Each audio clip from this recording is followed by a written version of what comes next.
What if your bloodline isn't just human? What if you carry the DNA of the gods, of beings that came here long before recorded history? What if the wars we read about in mythology weren't myths at all, but the first alien conflicts, fought in the skies, across continents, and within the very soul of man? For thousands of years, elite religious orders and enemy empires have hidden one truth above all, that not all aliens are the same.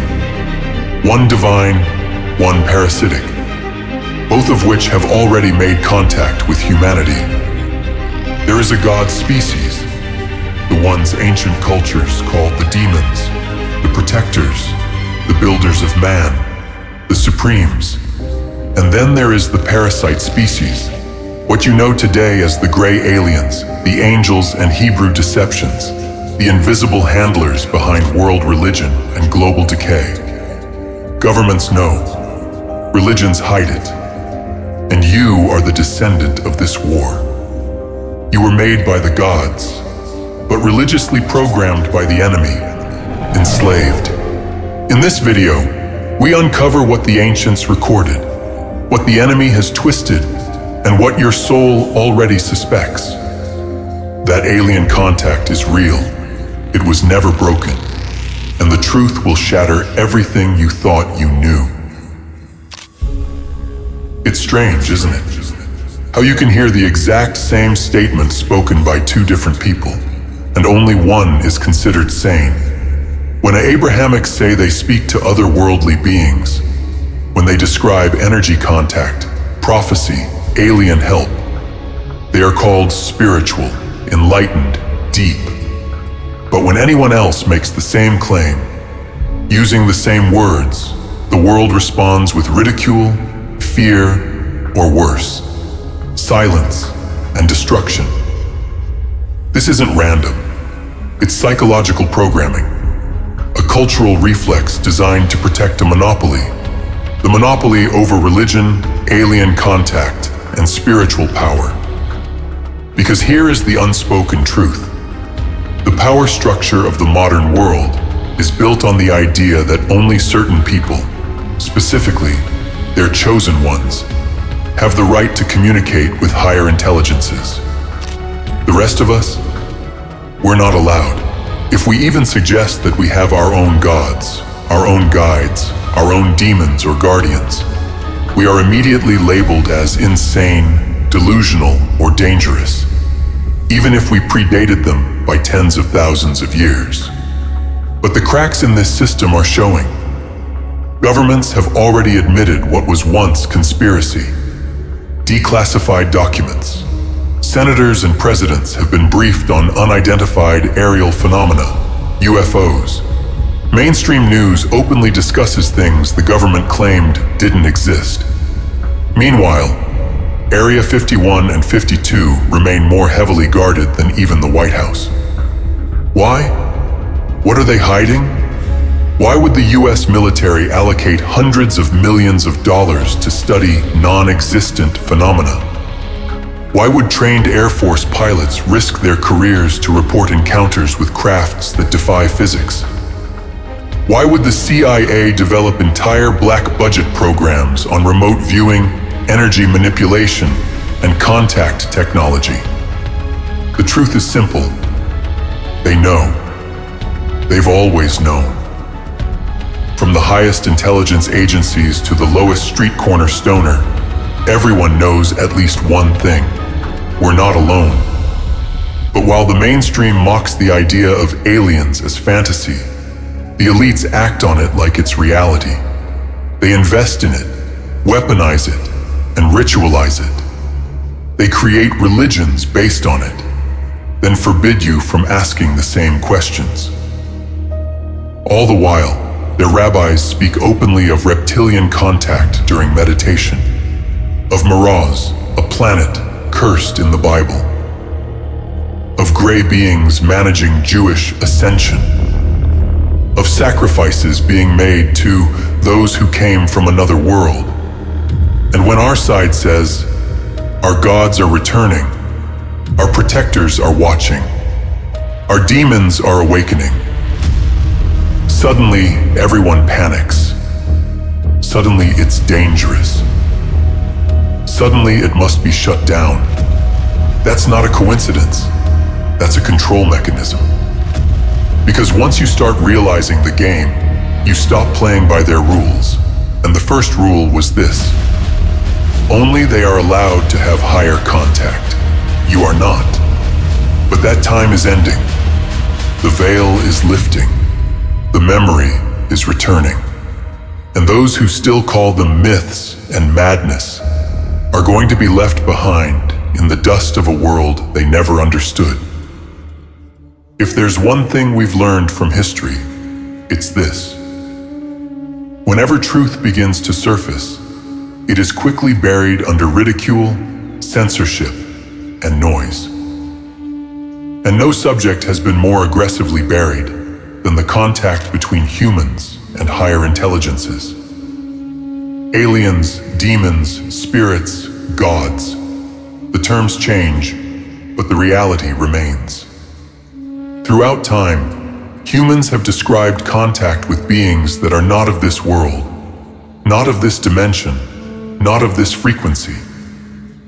And while modern propaganda tries to lump all of it under fiction, the institutions of power have never treated it like a joke. From the spiritual meditator to the aircraft technician, people from every level of society report experiences.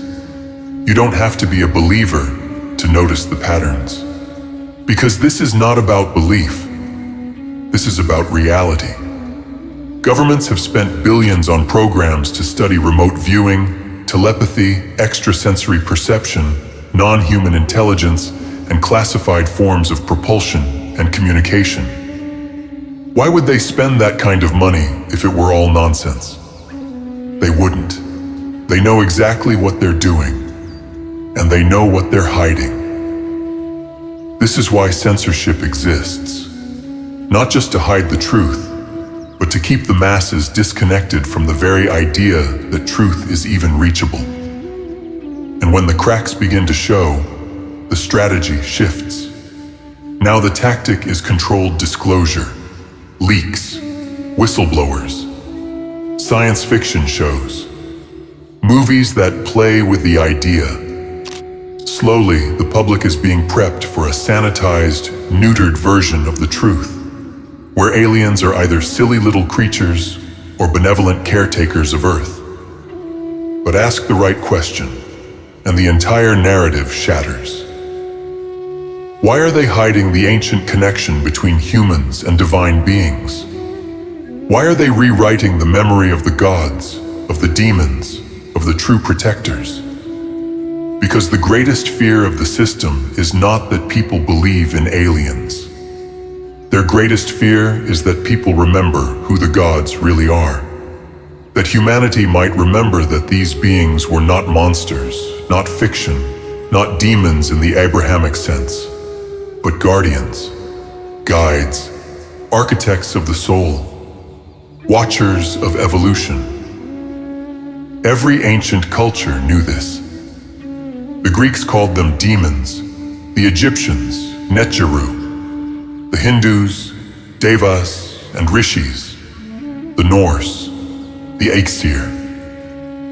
All described the same thing: powerful beings, sometimes incarnate, sometimes unseen, guiding mankind forward through epochs of challenge. So why the lies? Why the erasure? Because if humans remembered, truly remembered, they would no longer fear. They would no longer bow to fake religions. They would no longer obey systems built on guilt and submission. They would stop following false priests and lying institutions. They would look up and understand that the real gods never left. They were silenced, defamed, rebranded as evil, so that another power could sit on their throne. Every lie ever told to mankind required a seed of truth to make it believable. The religious systems that dominate this planet, Judaism, Christianity, Islam, are no exception. They are constructed around a fractured mirror, reflecting just enough of ancient truth to pass as sacred, while hiding their real origin. A weaponized distortion of alien contact, demonology, and spiritual technology that once belonged to the whole earth.